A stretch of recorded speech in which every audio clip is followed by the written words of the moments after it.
Alors, comme technologie, j'aimerais voir apparaître des robots ou je ne sais pas trop comment définir, quelque chose qui aide en fait à combattre certains virus, certaines maladies, qui les détectent et qui permettent en fait d'interrompre leur propagation.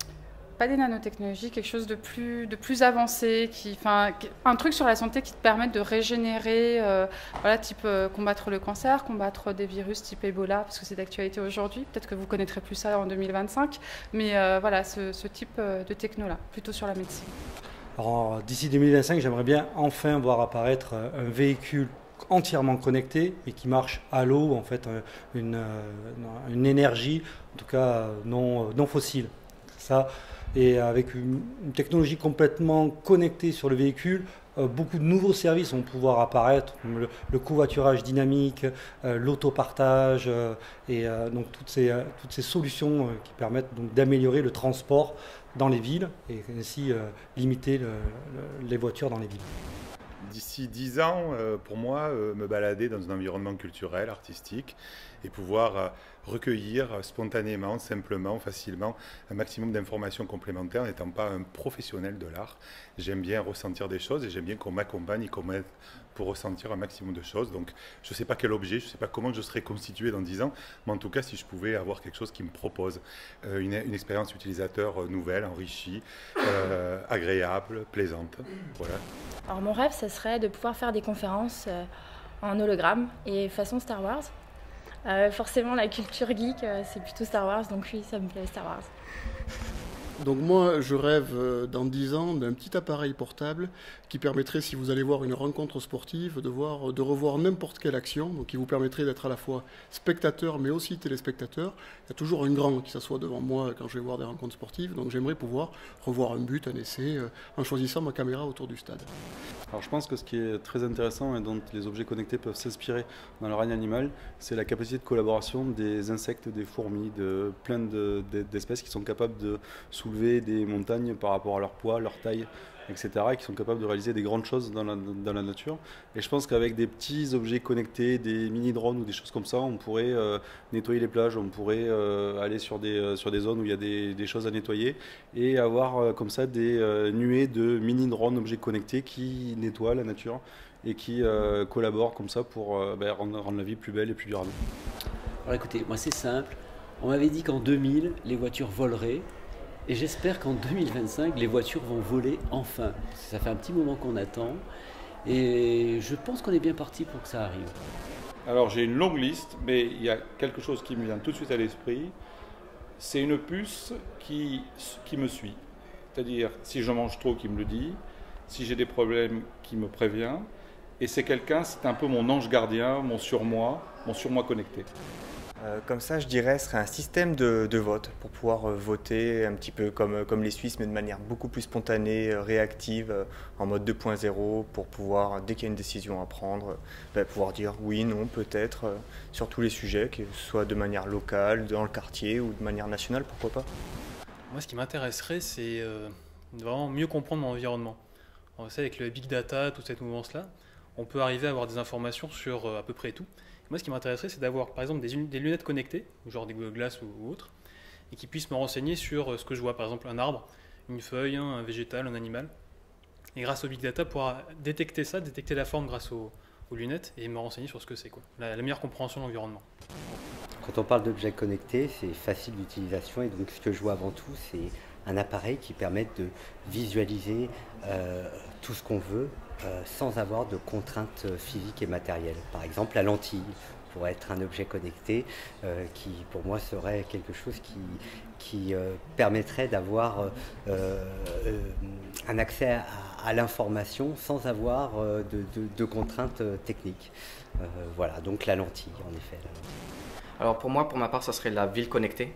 Donc si on prend un exemple, ça serait qu'on irait dans un arrêt de tram ou un arrêt de bus.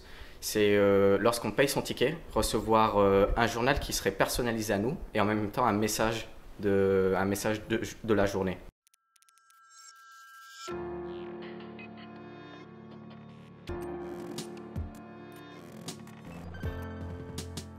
En fait, j'aimerais que tout ce dont on parle, par exemple dans les communautés virtuelles, ça devienne des communautés réelles et qu'on mette en place par exemple des systèmes d'entraide de manière assez intuitive en fait. Que toute cette mouvance de dire voilà, le 2.0, l'entraide sur le virtuel, que ce soit quelque chose qu'on retrouve dans la réalité entre les gens, qui aient des relations non marchandes et des relations amicales beaucoup plus facilement. Alors les valeurs, ça serait toute la partie collaborative où on connaîtrait mieux en fait son client, on pourrait prédire les choses, on pourrait prédire même quand est-ce qu'il va acheter, on pourrait anticiper, être là avant qu'il ait un problème de support. Ce serait plutôt ce genre de choses. Dans l'absolu et philosophiquement, les valeurs, et on commence finalement à tendre vers ces valeurs, c'est l'exemplarité et puis aussi l'empathie, le fait de se dire maintenant que de vraiment voir que l'on vit tous les uns avec les autres et qu'on a tous un effet positif ou négatif les uns avec les autres. Et donc la connexion fait partie finalement de la communication et de l'optimisation de la communication pour pouvoir faire en sorte que tout le monde comprenne correctement tout le monde avec ses différences et ses avis. Une valeur de confiance en soi et aussi une valeur de bonheur. C'est ce qui manque, je trouve, aujourd'hui, c'est ce bonheur parce que tout le monde va dans les lieux communs et ne sortent aucun sourire. Donc un petit peu personnaliser tout ça pour chacun et sortir un petit peu cet élément de bonheur et de gratitude. La valeur qui va avec ce que je viens de dire, c'est le communautarisme, mais dans le bon sens du terme. Savoir créer des communautés d'intérêt au niveau local pour les citoyens, pour dire tiens, est-ce qu'il faut installer ici un nouveau panneau stop? Est-ce qu'il faut, d'une manière plus régionale, est-ce qu'il faut faire un lycée à tel endroit, ou d'une manière plus globale, les grands choix politiques à prendre pour les années à venir? J'aimerais qu'on ait plus de valeurs collaboratives, j'aimerais qu'on ait plus de valeurs autour de l'humain et beaucoup moins axé sur tout ce qui est perso, quoi. J'aimerais que l'humain soit vraiment au cœur de tout.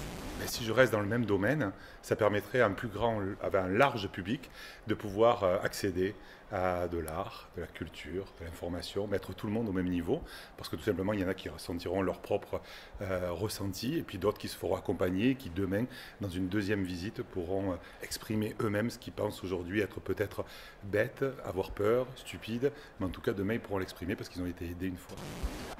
Les valeurs, du coup, ça engendre des valeurs collaboratives, donc et de pouvoir, ces séquences vidéo, de pouvoir les partager avec d'autres personnes qui sont en train de regarder le même spectacle que moi, et également d'échanger sur ce que qu'ils puissent donner leur avis, qu'on puisse échanger sur une action d'un sportif, d'un joueur. Alors à l'horizon 2025 et même tout de suite, il y a une valeur qui me tient à cœur, c'est la gentillesse. Et j'aimerais bien réhabiliter la gentillesse.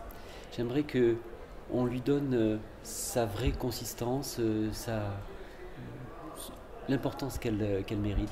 Et justement, c'est un peu cette même idée des Smart Grids, c'est la capacité à travailler ensemble plus largement avec des gens d'horizons différents, de pays différents, pour créer, inventer le monde de demain à travers les objets connectés, et que ce modèle des Smart Grids se mette aussi dans les façons de travailler avec encore plus d'agilité. J'aimerais qu'on dédiabolise les big data. Et je pense qu'au contraire, c'est source de liberté. En revanche, c'est où je veux, quand je veux. J'ai envie d'être suivi, c'est mon choix. J'ai pas envie d'être suivi, c'est pas mon choix. Si on me suit, j'aurai accès à beaucoup de choses. Si je deviens un autiste social et digital, et dans ce cas-là, j'aurai accès à rien, mais c'est mon choix. La valeur autour de l'objet connecté et autour donc de toute cette connexion d'objets permettent que l'environnement finalement tire pleinement parti. Grâce au big data, on puisse enfin prendre conscience de l'impact de l'environnement et avoir des actions concrètes pour améliorer l'environnement d'ici 2025. C'est possible si tout le monde s'y met.